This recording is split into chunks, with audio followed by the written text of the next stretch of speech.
Chinatown de Montréal, ville de Montréal.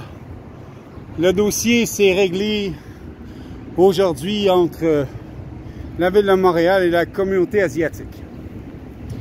La ville de Montréal veut se prévaloir de son droit préemptif de prendre l'immeuble de propriétaires à qui ils ont refusé d'émettre des permis pendant plus de 40 ans, 1940, et veulent eux-mêmes ouvrir un centre ou des logements pour personnes sans argent, à prix modique. Et ils ont parlé aussi de centres de désintoxication et sans-abri. La communauté chinoise de Montréal, depuis 1938, a fait des demandes de permis afin de pouvoir développer. La ville de Montréal a refusé toute demande de permis depuis 1938. Dans le dossier échéant, M. Homme, 1100 1102 rue Clark, adjacent immeuble SNT 1104-1106 rue Clark. Ils ont émis le permis pour un petit truc avec de la brique comme sur le plateau Mont-Royal. Il n'y avait rien d'asiatique dans tout ça. Bon. Ça nous ramène en 2021. Le centre communautaire chinois pour lequel la ville de Montréal a accepté donation du gouvernement provincial et fédéral à la hauteur de 3,5 millions de dollars, ils avaient comme responsabilité d'offrir 100 activités communautaires par année orchestrées par l'association Homme pendant 25 ans. Ils ont décidé de privatiser, d'ouvrir une école de musique.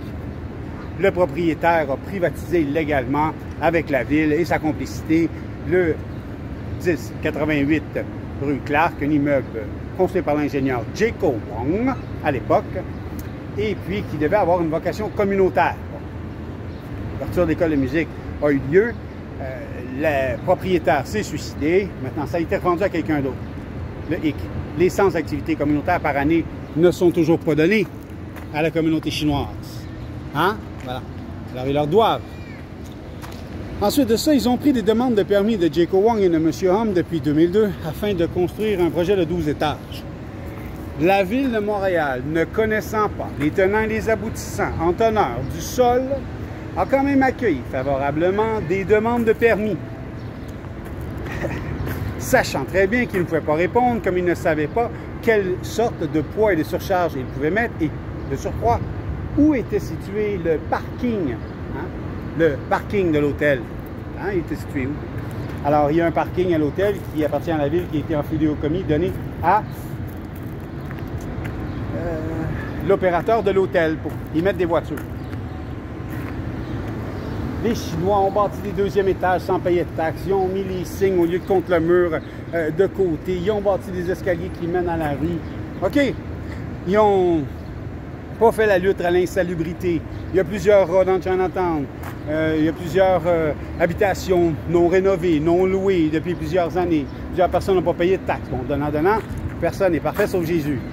Mais en quelque part, de forcer les propriétaires en titre de terrain de faire quelque chose qu'ils ne veulent pas faire quand on leur a refusé tout permis depuis 2002, mettons 20 ans, pouce le pouce égal. Chinatown, c'est une rue. C'est pas 50, c'est une rue. Alors ça, Chinatown, c'est une rue.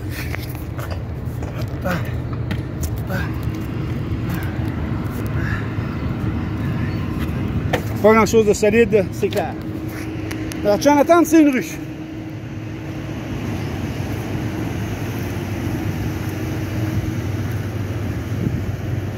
Voilà. La Gauchetière. C'est une rue. Hein? C'est la Gauchetière. C'est simplement la rue la Gauchetière.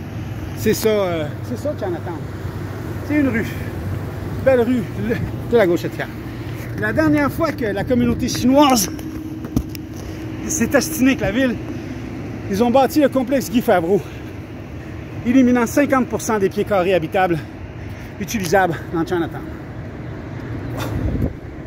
La rue Clark et la Gauchetière. Il y a eu le gros feu là-bas, les gens bâtissent, il n'y a aucun respect de l'architecture ancestrale, le cinéma qui a brûlé, on demande à personne de le refaire, les gens ils ont tout démoli, puis ils bâtissent quelque chose d'énorme et nouveau, mais c'est pas des Chinois. Saint-Laurent, la Gauchetière, gros projet, c'est pas des Chinois. Les Juifs peuvent avoir des permis dans Chinatown. C'est pas les Chinois. Il y a un énorme sentiment en ce moment. Les Chinois sont très inconfortables à ce que la Ville de Montréal ait utilisé leur nom afin d'avoir des subventions pour bâtir le centre communautaire chinois sans donner les 100 activités par année, de surcroît de privatiser et le vendre à une personne pour ses propres intérêts financiers, tout ça au nom des contribuables.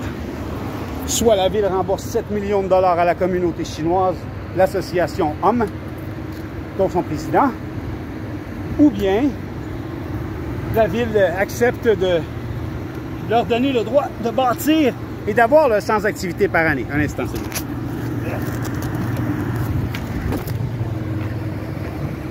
On ne peut pas avoir le beurre et l'argent du beurre.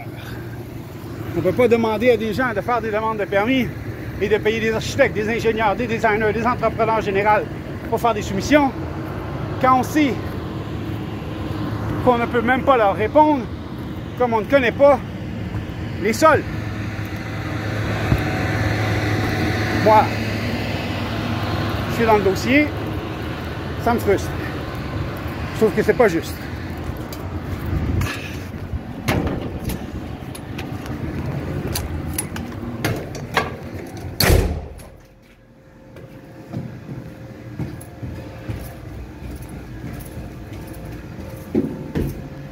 Que les choses se fassent différemment.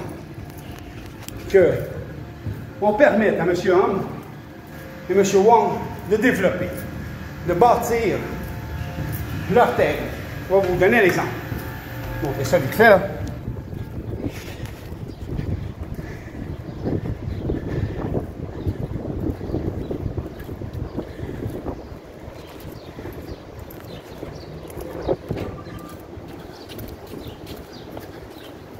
Bang! Le cœur de Chinatown. La trappe d'air qui permet au parking souterrain, en Fidéocommis, à l'hôtel, de respirer. Mais on a aussi les lits des personnes qui consomment et un endroit mais complètement délabré qu'on ne retrouve même pas dans le pire des cauchemars. Et tout ça, au coin du parc, au nom le plus connu du monde, Dr. Sun Yat-sen, le fondateur de la République démocratique de Chine. Un immeuble ici, juste un exemple, une petite parenthèse, la Ville de Montréal a droit préemptif ou appelez ça comme expropriation, comme vous voulez, vous le 10 ans, mais ils n'ont absolument rien fait avec l'ancien restaurant Mounnan. Ils l'ont laissé se pourrir, remplir de personnes qui abusent de drogue, complètement démoli, se défoncer constamment. À côté, l'ancienne usine de chop suey et le terrain à côté, 1104, 1106, ceux qui sont familiers, et de mes constructions. Alors, Jacob Wong, propriétaire de l'immeuble qui a le restaurant Kambai, et le architecte ingénieur centre communautaire. Alors ici, là, on pourrait rentrer 330 habitations semi-médicales pour les gens de la communauté chinoise et non pour une école de musique d'une personne qui s'est suicidée et de membres de la Ville de Montréal qui ont changé le zonage du centre communautaire chinois et qui a retiré les 100 activités communautaires par année. On ne parle pas d'argent ici. Ça, prendre l'argent du gouvernement pour faire un truc à but sans lucratif et le revendre au privé pour quelqu'un qui fasse de l'argent, c'est comme le Mélun Saint-Dominique. Hein? Mélun Saint-Dominique, ils ont fait quoi? Eh bien voilà qu'est-ce qu'ils ont fait, Mélun Saint-Dominique. Ils ont pris un immeuble à vocation communautaire avec loyer à prix modique et ils en ont fait des loyers privés à 1000 $. Ils ont mis 400 personnes dehors et la Ville de Montréal ne fait absolument rien. Même qu'ils ne sont même plus propriétaires de l'immeuble qui leur a été subtilisé avec une soi-disant hypothèque légale d'avoir refait la brique et tout ça dans le plus grand des mensonges. Alors la Ville ne s'occupe pas de ses corporatives, de ses contrats, de ses activités communautaires, de son engagement envers Sun Yat-sen, le fondateur de la République démocratique de Chine et du parc et de la place Sun Yat-sen, Taïwan, Taipei.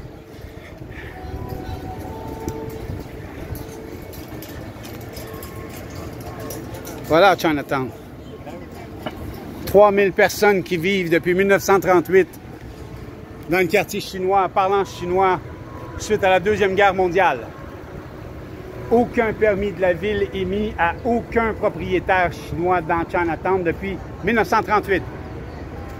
Moi, je fais du kung-fu ici depuis 1978. Avant ça, c'était un diner. Hein? Alors, non. À la Ville de Montréal, exercer son droit de préemptif après avoir refusé, et ça de façon, on pourrait dire, de mauvaise foi, toute demande de permis depuis 1938. Voilà. Bonne journée à tout le monde. Au revoir.